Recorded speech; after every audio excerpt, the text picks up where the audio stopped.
Totoo nga bang binasted umano ng isang dalagang Pilipina ang isang makapangyarihang hari? Sino nga ba ang probinsyanang ito at bakit nga ba niya di umano'y binasted ang isang makapangyarihan at napakayamang hari? Halina't alamin natin ang kwento na ma-inlove ang hari ng Cambodia sa isang dalagang Pilipina. Pero wait lang, if you do not speak or understand Tagalog, check out the links up here or down below for the full English version of this video. Now back to our topic.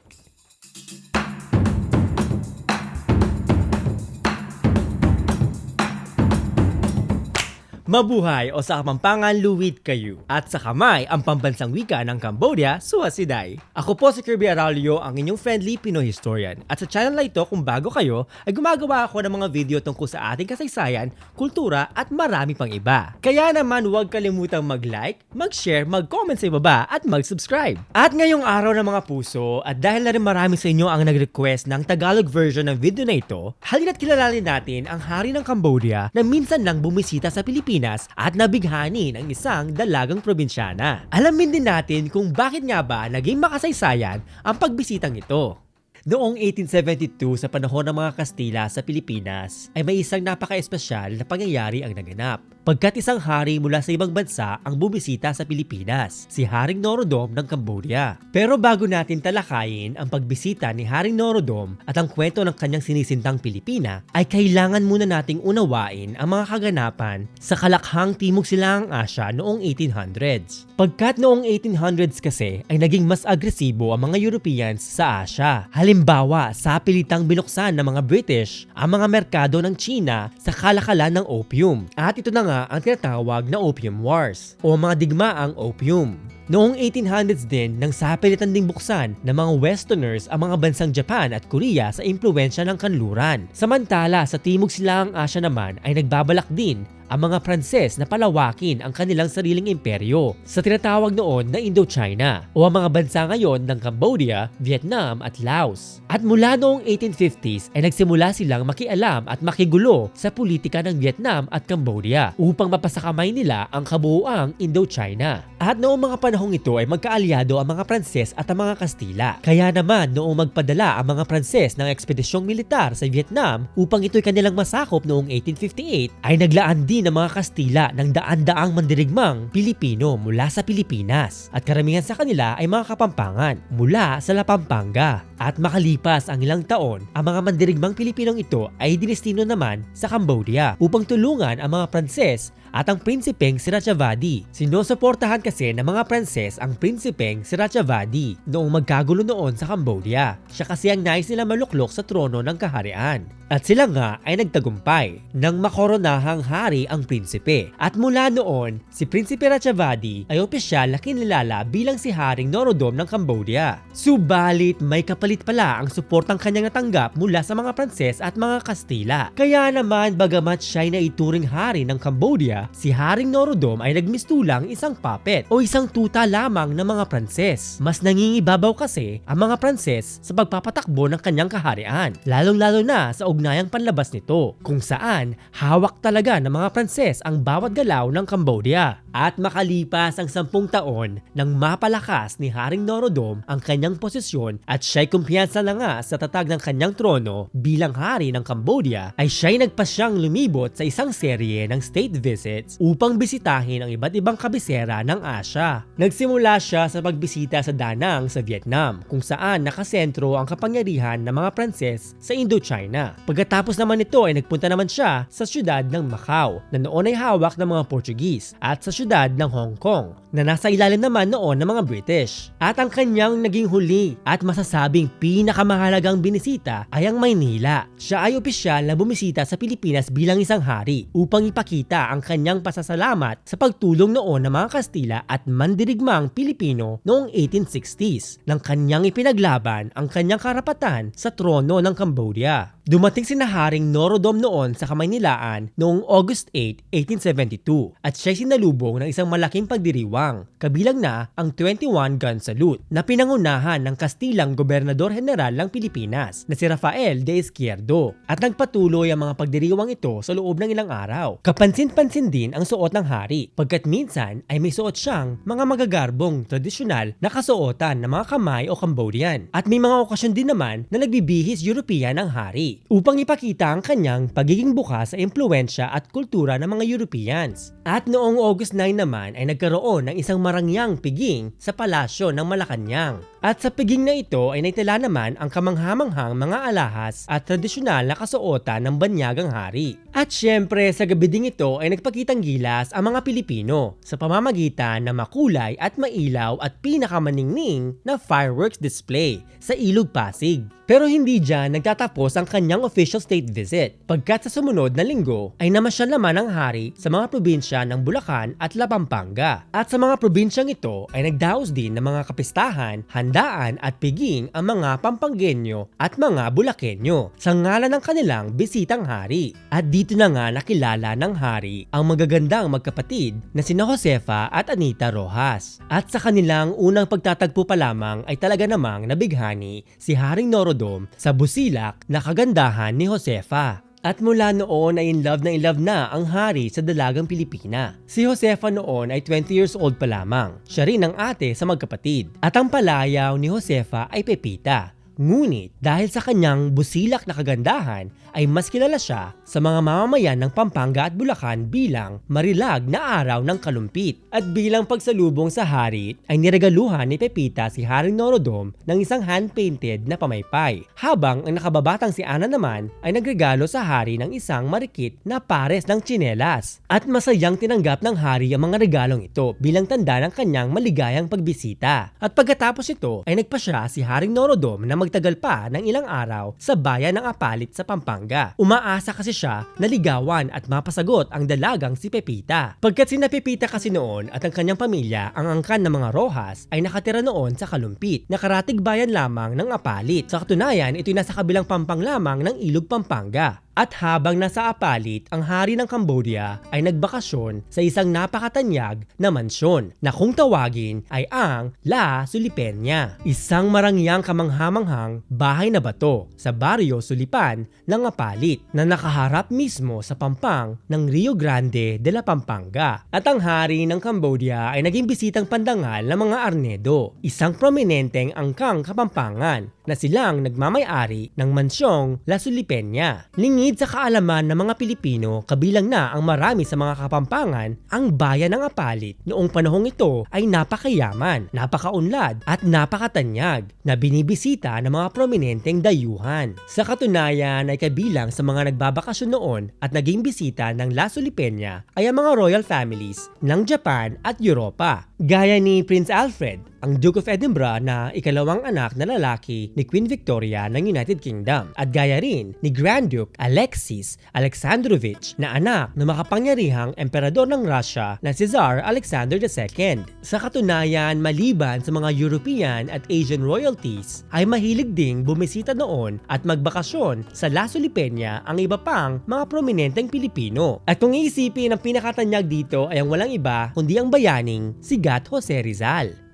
Bago natin ituloy ang ating kwento ay nais ko munang pasalamatan isang taus-pusong pasasalamat sa lahat ng aking mga patrons at subscribers na taus-pusong sumusuporta sa paggawa ko ng mga video gaya nito. At kung gusto nyo akong tulungan gumawa pa ng maraming video gaya nito, ay suportahan lamang ang aking Patreon o maging miyembro ng aking YouTube channel. Maaari nyo ring bilhin ang alinman sa aking mga aklat, coloring books, e-books at iba pang mga merch tungkol sa kasaysayan at kultura ng Pilipinas, Timog Silangang Asya at marami pang iba. And actually, ang ating kwento today ay kabilang at isang buong chapter sa aking aklat tungkol sa mga magigiting at dakilang kababaihan ng Timog Silangang Asya. Ayan siya, si Haring Norodom at si Pepita Rojas.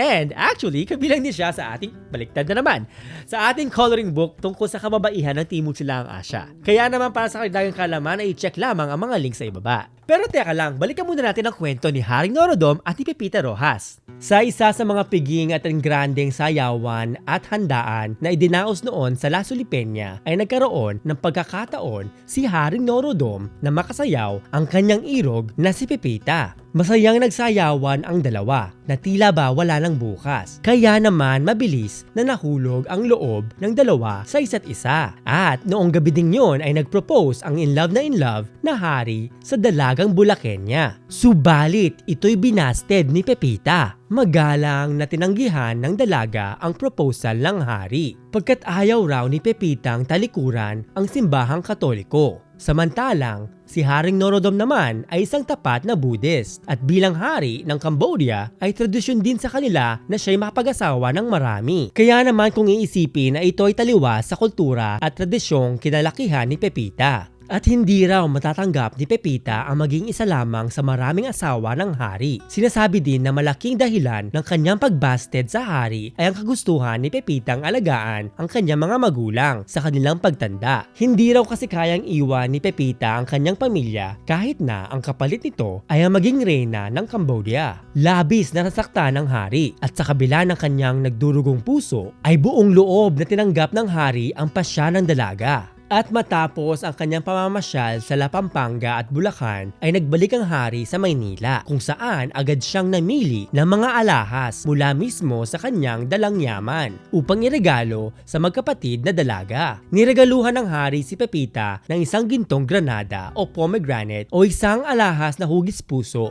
na punong-puno rin ng mga mamahaling hiyas at diamante bilang tanda ng kanyang pag-ibig kay Pepita. At maliban dito ay binigyan din niya ang nakababatang si Ana ng isang gintong alahas na hugis kabibe. At ang state visit na ito ni Haring Norodom ay natapos noong August 17. Ilang araw lamang makalipas ang pagkakabasted sa kanya ng dalagang Bulakenya. At sa kanyang paglalayag pabalik ng Cambodia ay sinama rin ng hari ang isang brass band o bandang Pilipino. Pinromote din ng hari ang mga sundalong Kapampangan na noon ay tumulong sa kanya upang makamit ang seguridad ng kanyang trono bilang hari ng Cambodia. Sa katunayan ay marami sa mga sundalong ito ay nanatili sa Cambodia at naging bahagi rin ng Royal Court ng hari. Kaya naman daw matapos bisitahin ni Haring Norodom ang Pilipinas ay pinarangalan niya ang mga sundalong Kapampangan bilang kanyang pasasalamat. At dito na nga nagtatapos ang nag-iisang naitalang official state visit sa Pilipinas ng isang Royal Head of State o hari noong panahon ng mga Kastila. Subalit, lingid sa kaalaman ng marami, ang pagbisita ni Haring Norodom sa Pilipinas ay naganap sa panahon ng tumitinding kaguluhan sa bansa. Pagkat noong mga panahong ito ay sumisiklab at nagliliyab ang nasyonalismo sa ating mga Pilipino. Sa katunayan, sa parehong taong ito, noong Enero 1872 ay may isang makasaysayang pag-aaklas ang naganap sa Cavite na kung tawagin natin ngayon ay Cavite Mutiny, kung saan nag-alsa ang mga sundalong Pilipino sa Fort San Felipe. Sa taong ding ito, noong Pebrero 1872 ay naganap sa Luneta ang hindi makatarungang pagbitay sa tatlong bayaning pari na sina Padre Mariano Gomez, Padre Jose Burgos at Padre Jacinto Zamora na higit namang nagpalala sa alab ng puso at galit ng mga Pilipino laban sa kolonyalismo. At hindi rin may tatangging higit pang lumala at lumubha ang sitwasyon sa ilalim ni Gobernador General Rafael de Izquierdo dahil sa kanyang karumal-dumal na kalupitan laban sa anumang panawagan para sa katarungan at kasarinlan ng sambayanang Pilipino. Kaya naman, lahat ng pagsisikap ay ginawa ng mga Kastila upang itago at pagtakpan ang anumang senyales ng kaguluhan habang nasa Pilipinas si Haring Norodom noong 1872. Ngunit kalaunan ang lahat ng ito ay hahantong din sa himagsikang Pilipino na siya namang nagpalaya sa Pilipinas mula sa tanikala ng mga Kastila noong 1898. Ito rin ay nagbunsod sa pagkakatatag ng unang Republikang Pilipino na kinikilala rin bilang unang malayang republikang konstitusyonal sa kasaysayan ng Asya. Ang opisyal na pagbisita ni Haring Norodom sa Pilipinas noong 1872 ay natatangi at halos hindi na mauulit pa pagkat napakaraming mga taon at dekada ang lumipas bago makabisita sa Pilipinas ang kaapu-apuhan ni Haring Norodom. At ito'y walang iba kundi si Haring Norodom Sihanouk na bumisita sa Maynila bilang Prime Minister ng isang malayang Cambodia noong 1956 at muling bumalik noong 1964. At pagkatapos nito, noong 1969, ang dating Haring Norodom Sihanouk ay bumalik muli sa Maynila. Ngunit sa pagkakataong ito, hindi siya bumisita bilang isang pilgrim o bilang isang leader ng Cambodia, kundi bilang isang apo upang magbigay pugay at magbigay galang sa isang espesyal na kayamanan ng simbahan. At ang kayamanang ito ay walang iba kundi ang medalyon na ibinigay ng kanyang lolong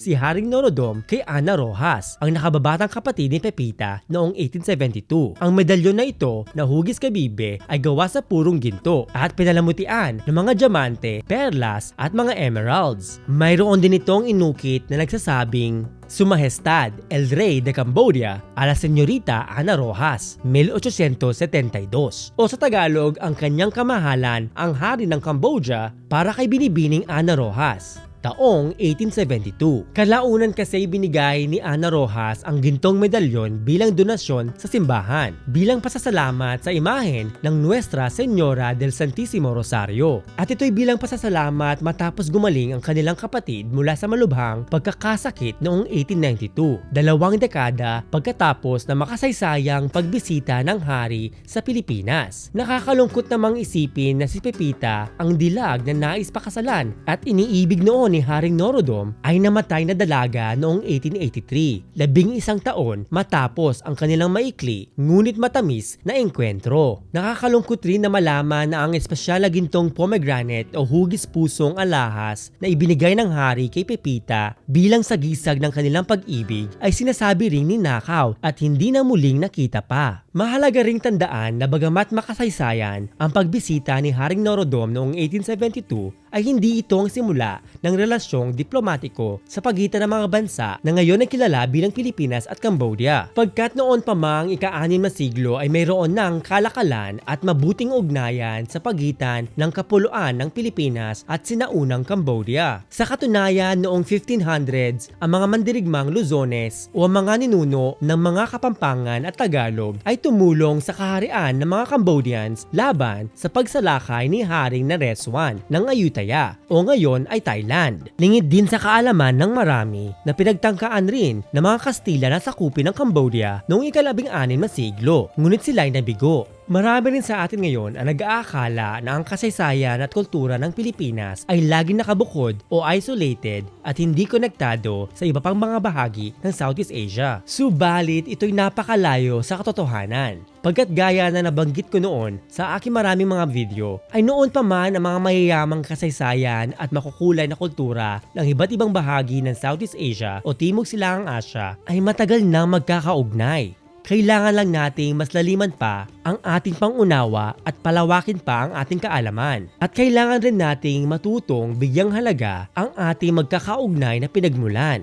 Kaya naman para sa karagdagang kaalaman ay panoorin lamang ang aking YouTube playlist, ang Demystifying Southeast Asia. At hanggang dito na lamang muna sa ngayon. I-comment lamang sa ibaba kung ano sa tingin nyo ang mangyayari kung sakali mang nagkatuluyan sina Haring Norodom at si Pepita Rojas. Tingin nyo paano nga ba nito kung sakaling ang sila nagkatuluyan, paano nga ba nito maapektuhan ang kasaysayan ng Pilipinas o ng Cambodia? At syempre, kung nagustuhan nyo ang video na ito at may bago kayo natutunan, ay huwag kalimutan mag-like, mag-share, mag-comment at mag-subscribe. Maraming salamat po o sa Kapampangan dakalpong salamat, sa Binisaya daghang salamat. At syempre sa Kamay o sa wika ng Cambodia, Orkon Chram. Hanggang sa muli, kita-kits o sa Kapampangan, Mikitiks at sa Kamay, Lihay!